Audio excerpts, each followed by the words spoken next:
What is happening, YouTube? Welcome back.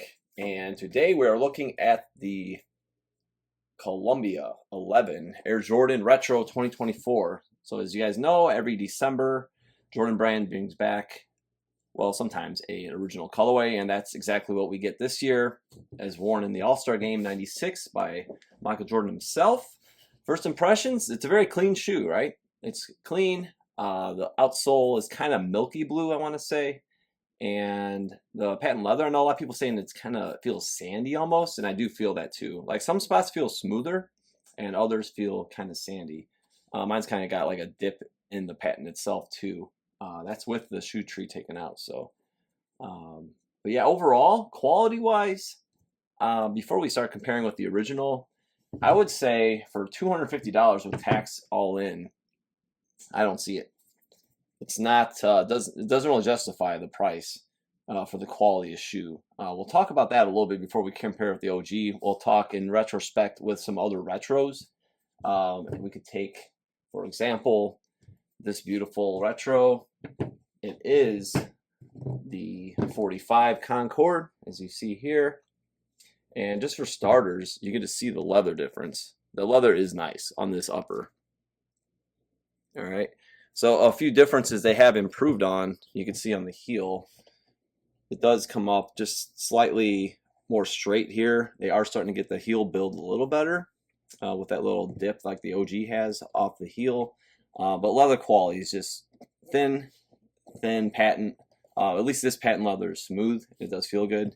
But again, the upper is just way better. This is very plasticky. It feels very stiff and cheap. And it just doesn't feel like it has a natural shape to it. That, well, you could say that the OG would have.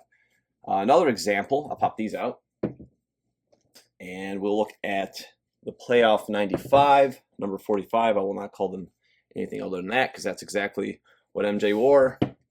45, playoffs in 95, okay?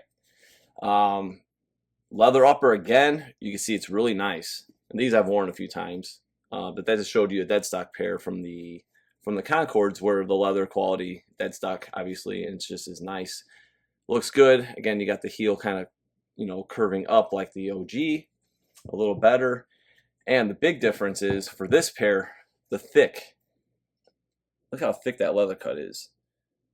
So these were, I think, $220, and so now they keep increasing the price. And let's just peep the leather here. All right, we're not seeing the same quality. We're not seeing just price increase, honestly. And I don't get it. At the end of the day, be consistent, stepping in the right direction, especially when you're starting to charge more for prices. We should see better leather. Look at that. That's just nice. And here's just really, really stiff. Again, this is dead stock.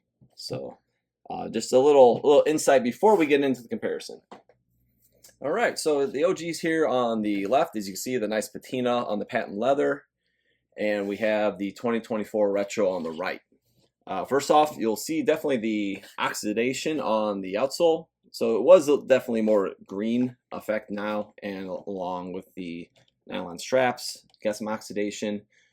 This pair I did wear, and I had been wearing, and you could see it was really dark brown. If you guys look back, New Life Kicks, their shoe cleaner, and just has natural elements just thrown in the sunlight in the window for a few days, and it's turned it about to my dead stock pair. But again, I feel like this is a little more milky blue, but it doesn't look bad. It doesn't look bad at all. One thing I will say about the outsole, though, I'll drop in a video overhead, kind of slowly moving in, is on the retro. You can see if we just pull these. On the retro, it's always kind of runs off. So when you look down, it doesn't stick out as much on the outsole, to where you look onto the OG and it really flares out. More definition. You can compare with my size 11 pair that is on the right here that I've worn. Size 11 retro. The dead stock pair is size 9.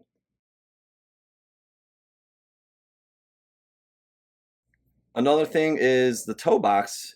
It's a little long. I think it looks a little long on the cut on this on the retro. Usually the retro 11s, period. Of course, this is going to look shorter because it's size scale along with the height. That's why I kind of popped in this just for reference, back and forth. But tongue height, I would say, is pretty on point. Let's check out the tongue tags themselves. Pretty good. I feel like the lace system's always a little narrow, but it doesn't look too bad on this one. And again, we can pop in this guy here, and the laces themselves, this might better reference here. Like a lot of the OG ones, they seem wider, thicker, and I would say they're slightly thicker than the new retro. They're pretty decent though. They just feel a little skinnier. You can see like the bottom one right here. This is definitely wider, and this is just slightly more narrow. Again, it's not too bad. I think other retros previously have been a little thinner rope laces.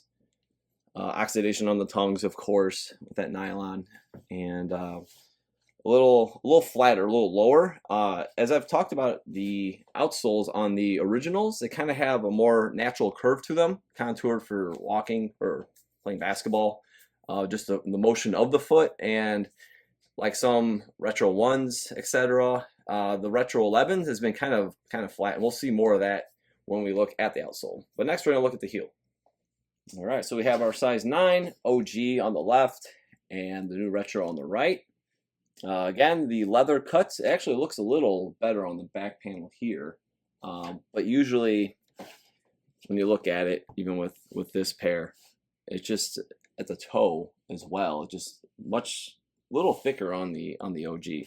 And even as we showed with this bad boy back here, those thick raw leather cuts. But height's pretty much on point. This is the size 11 again, that's why I popped it in. Size 11, size 9. 23, just the font looks a little more bold, even dead stock. You can see it has a little more of a highlight, I could say.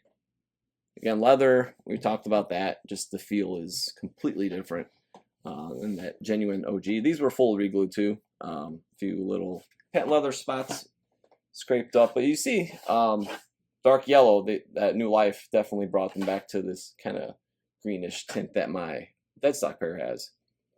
But the build of the heel itself, maybe just a slightly wider build on the new retro. And we can look at the tongues too.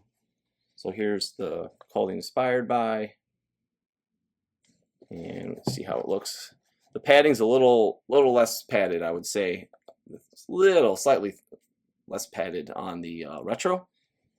And also you can see like on the collar lining, it's like kind of got these like lines. If you click on it, you can kind of see there are kind of lines that run horizontally here.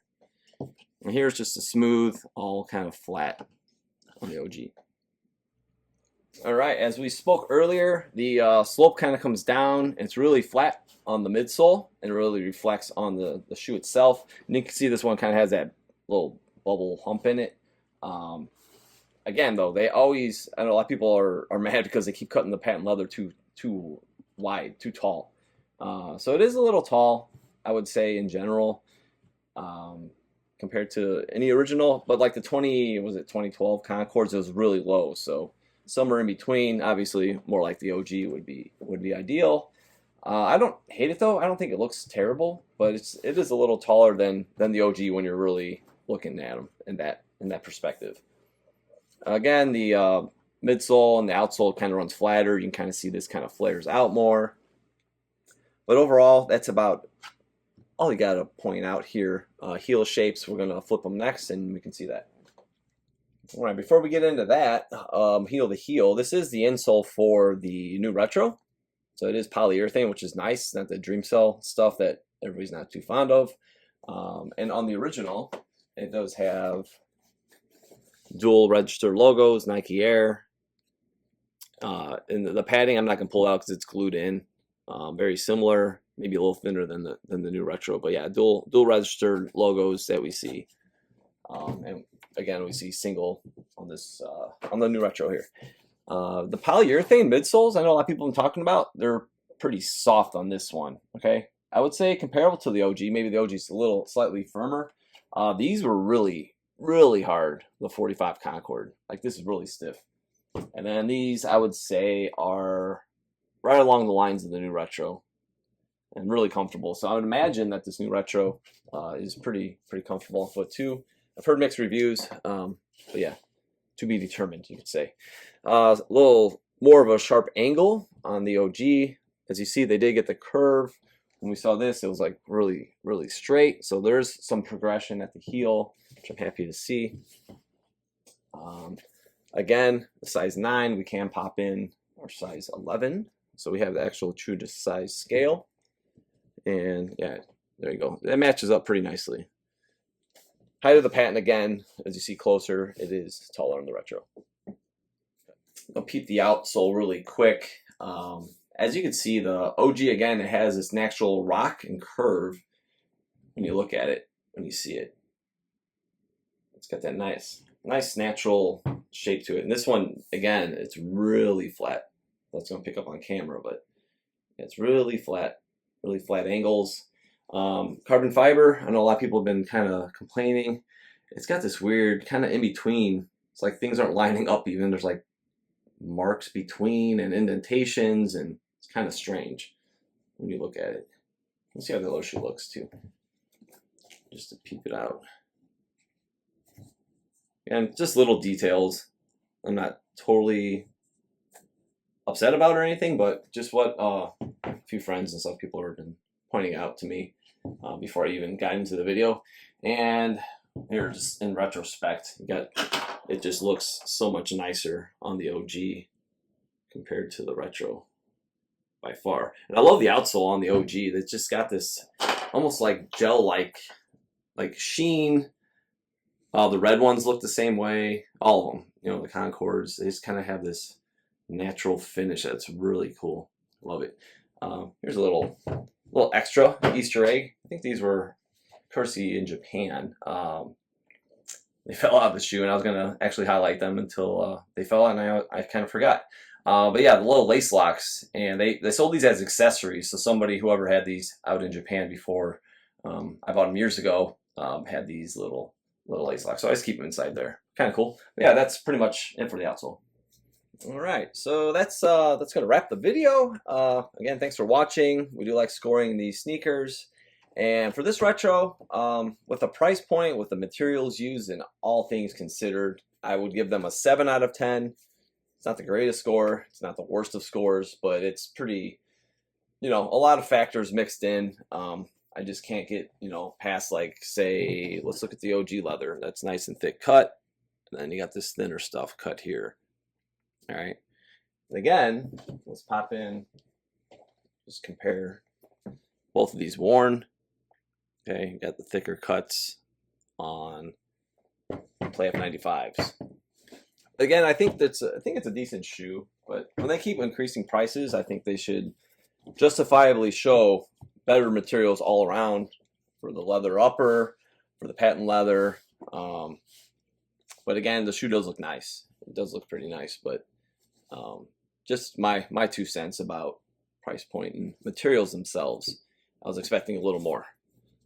Here's the box. As we can see, the label. We didn't show that at the beginning, so might as well. Again, I will just call them Columbia's. Here's the OG box, size 9. They slapped a sticker over it, unfortunately.